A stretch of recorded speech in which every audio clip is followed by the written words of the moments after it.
Guys, this is নিশান জামান। আমি আসছি আজকে মাওয়া ঘাটে ইলিশ ভাত খেতে।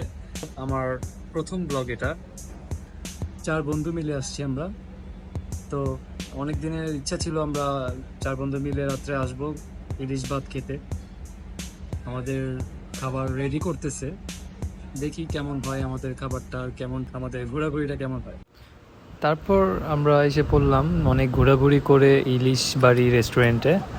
তো এখন মাছ দেখতেছে রিদওয়ান, আর এটা হচ্ছে শিশির, আয়নাতে দেখছিল তার চেহারা। তো আমিও চলে গেলাম, ইলিশ মাছ এটা নিলাম আমরা সবাই, কি মাছটা কাটাকাটি করবে। এই ইলিশ বাড়ি রেস্টুরেন্টে অনেক খোঁজাখুঁজি করে পরে আমরা শেষমেশ এটাতেই আসলাম।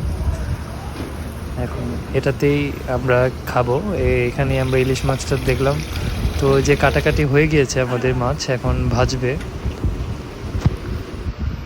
তারপর আর কি একটু সেলফি তো তুলতেই হয়, যেহেতু আমরা সব ফ্রেন্ডরা মিলে ঘুরতে, সবাই না অ্যাকচুয়ালি আমরা 4 জন বন্ধু মিলে আসছিলাম খেতে।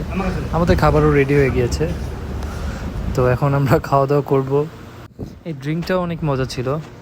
আর আমার একটা ফ্রেন্ড শিশির যে আসছে আমাদের সাথে, তো ও নাকি মাছ খেতে পারে না, ও নাকি মাছের কাঁটা অনেক ভয় পায়।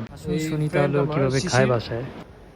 ও ইলিশ মাছ খেতে পারে না কাটার জন্য, তো অনেক কষ্টে আজকে খেয়েছে। এখন তোমার কেমন লাগলো? খুবই ভালো লাগছে। আমি তো অ্যাকচুয়ালি খাই, কিন্তু আমার বাসায় আমার ওয়াইফ কি করে বেঁচে দেয় কাটা। কাটা বেছে দিতে হয়, তারপরে খেতে হ্যাঁ, হবে তখন। ঠিক আছে, ধরে রেখে এখন অনেক কষ্টে আর কি 1 ঘন্টার মতো লাগে খাইছি।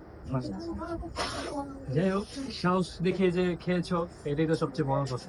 এখন কি কোনো খেতে পুরস্কার পেরেছো, এটাও সবচেয়ে বড়। হ্যাঁ, এখন কি কোনো পুরস্কার দিবেন স্যার? না, পুরস্কার কি দিব এখন? তুমি ওরকে নাকি আবার পুরস্কার দিতে হবে মাছ খেতে পেরেছে তাই।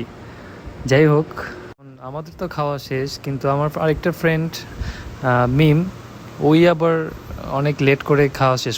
ও কি বলে, ও কি করছে, কিভাবে খাচ্ছে?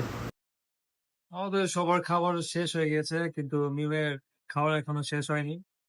ও ইলিশের মাথা খাচ্ছে। তারপর এভাবেই ওর মাথা খাওয়া শেষ হলো, আমাদের সবারও খাওয়া শেষ। যাই হোক, খাওয়া দাওয়া শেষ সবার, এখন আমাদের বাসায় যাবার পালা।